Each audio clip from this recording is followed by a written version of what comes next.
प्रधानमंत्री मोदी ने कहा था जीते हैं, लेकिन man of the match Amit Shah ही हैं। Man of the match Amit Shah ji, बीते एक बरस में आपको कभी ऐसा लगा कि जो मैच आप हर बार खेल रहे हैं उसमें कभी डगमगाए भी?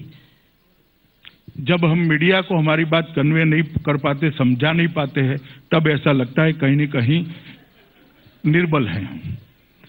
महाराष्ट्र के चुनाव हो रहे थे, भाषण दिए जा रहे थे।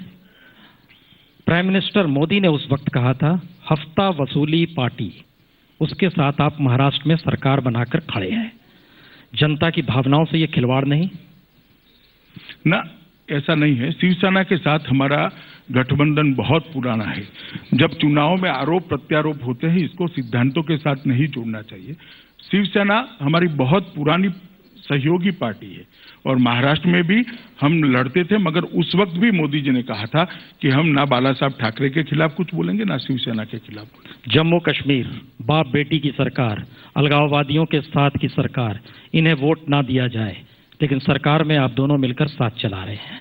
सिद्धांतों के साथ समझौता है या मैंडेट की मजबूरी थी?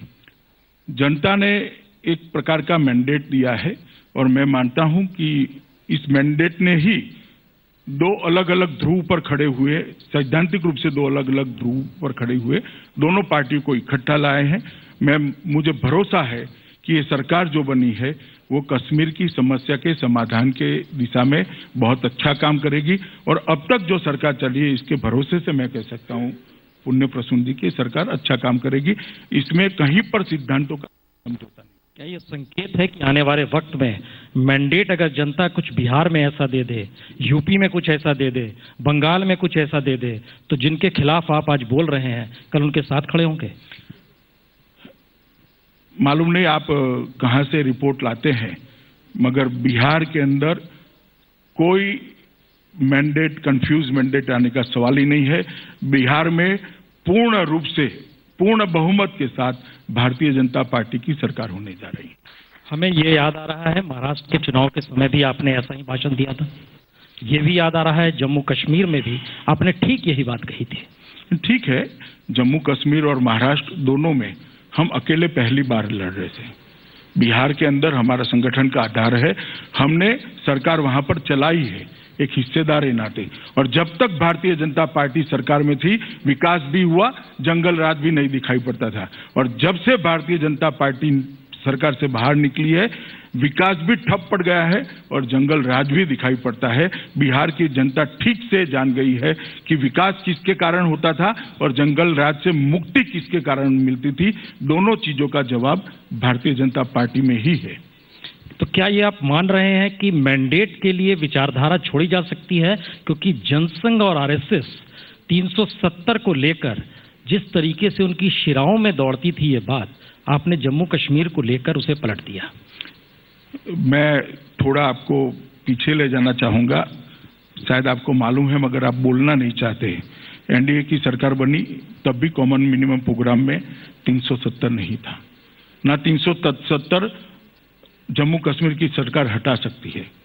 370 तभी हट सकता है जब 2/3 बहुमत पार्लियामेंट में हो।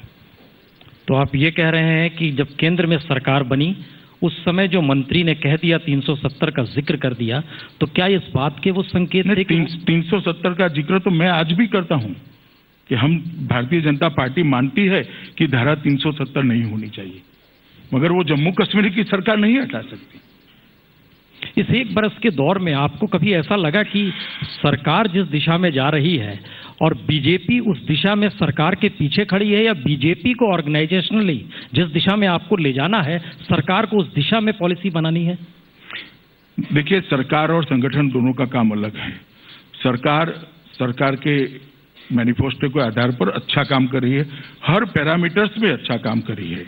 मैंने पहले भी बताया, गरीबी उन्मूलन के लिए, रोजगारी के लिए, कृषि के लिए और आर्थिक पैरामीटर सारे के सारे सुधरे हैं और संगठन को जो करना चाहता है वो करता है।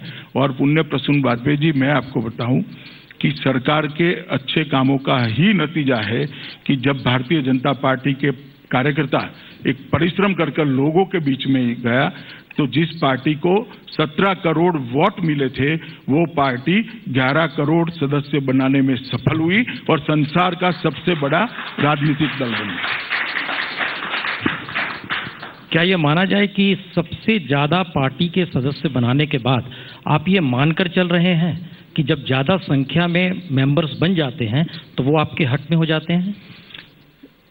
देखिए, मेरा काम पार्टी के संगठन का विस्तार करना है और जो शुभेच्छक हमारे सदस्य बने हैं उनका हम संपर्क अभियान शुरू किए हैं। हर सदस्य तक का हम संपर्क करते हैं, उसको पार्टी के इतिहास से अवगत कराते हैं। 2051 से लेकर 2015 तक का पार्टी का इतिहास उसको बताते हैं, पार्टी के सिद्धांत भी बताते हैं, उसका परिचय उससे लेते हैं और उसके बाद में 15 लाख लोगों का ट्रेनिंग प्रोग्राम भी पार्टी ने डिजाइन किया है और वो शुभेच्छक को कार्यकर्ता में परिवर्तित करने की एक पूरी प्रक्रिया है। पुण्य प्रसून जी, वो आपको तभी मालूम पड़ सकती है जब आप भारतीय जनता पार्टी के सदस्य बनते हैं।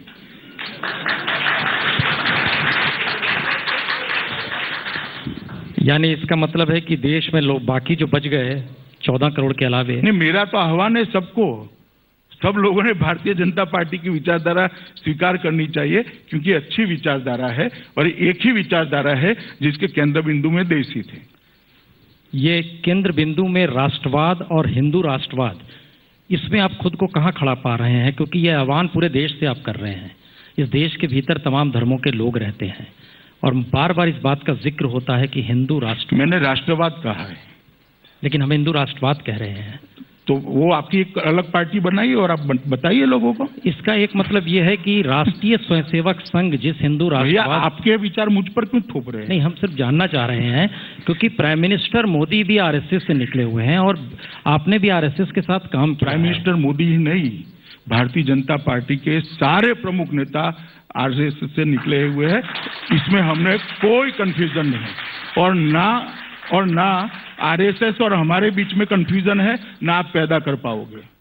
नहीं, कंफ्यूजन कहाँ पैदा कर पाएंगे? ये तो देश। मैं इसीलिए कहता हूँ हम लोगों के बीच में कोई कंफ्यूजन नहीं है, सबको अपनी अपनी भूमिका मालूम है और सभी लोग अपनी अपनी भूमिका पे बहुत अच्छा काम कर रहे हैं। मैं समझता हूँ कि आप समझते हुए भी इस चीज को नहीं समझेंगे, मगर जनता समझ रही है कि हम अच्छा काम कर रहे हैं। इसका एक मतलब यह है कि 26 तारीख को जो स्ट्राइक भारतीय मजदूर संघ करना जा रहा है वो आप लोगों का एक मिला जुला खेल है, उसके पास कोई पॉलिसी नहीं है। देखिए, मजदूर संघ एक मजदूर संगठन है, उसने मजदूरों के हित में काम करना है और वो अपने विचार रखेगा। ये जरूरी नहीं है कि वो भारतीय जनता पार्टी जो कहेगी वो करेगा। और मजदूर संघ कोई भारतीय जनता पार्टी का मजदूर मोर्चा नहीं है, एक स्वतंत्र संगठन है।